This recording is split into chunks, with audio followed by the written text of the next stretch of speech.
Všeč nam je vse, kar je staro in ima vonj po bencinu. Svojo skupno točko opisuje lastniki starodobnikov, ki so svoje spremljevalce pretekli konec tedna na ogled postavili v Piranu.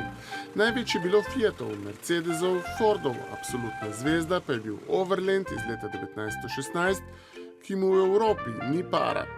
To je istodobnik Forda T, s tem, da Ford T ima 20 konjskih sil, ta ima pa 38. Je zelo poskočen, ima 3 brzine naprej, eno nevtral in pa vzvratno. Platišča so v pretežnem delu še vedno lesena, prav tako je lesen tudi volanski obroč.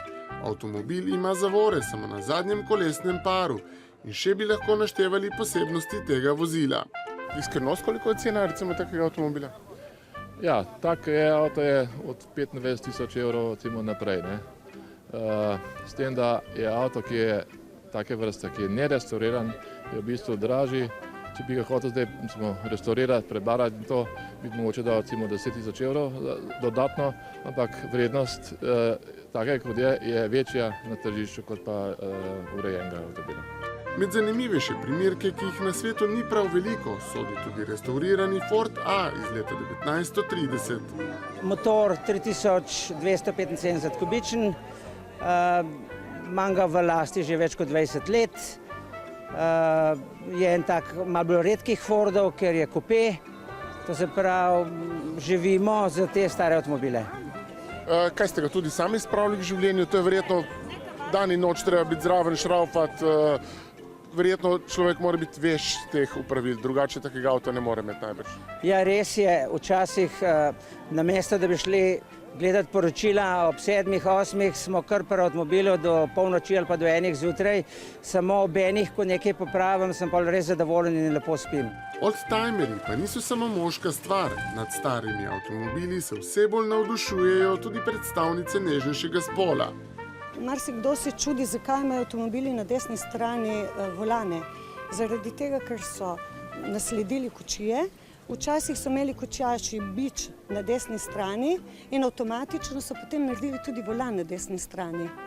In zdaj imajo recimo še v Angliji tako, pa v Avstraliji, ne vemo, do 30. leta nekje, potem so pa začeli v Evropi dajati volane na levo stran. V svetu starodobnikov je alfa in omega Roman Fik-Fak.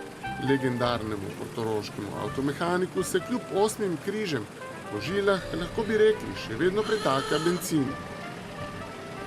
To je ena taka naša tehnična vrednota, ki to moramo tudi ceniti.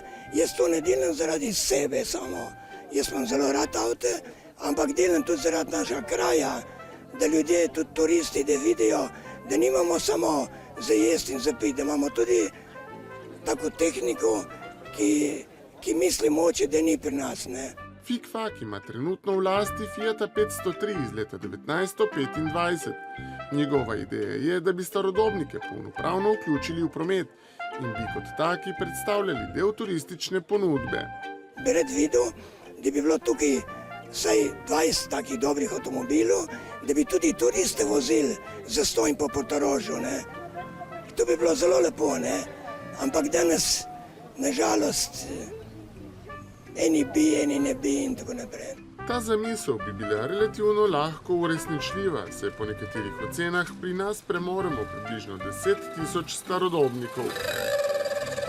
Nekako smo dokaj bogati, po številu prebivalcev bi rekel, da smo mogoče v prvem mestu v Evropi, na višjem mestu kot Nemci, ki imajo ogromno, in Holandci, ki imajo ogromno starih avtomobilov. Na prebivalca smo pa sigurno na prvem mestu po predvojnih vozilih. Teh je v Sloveniji po zadnjem štetju med 300 in 350.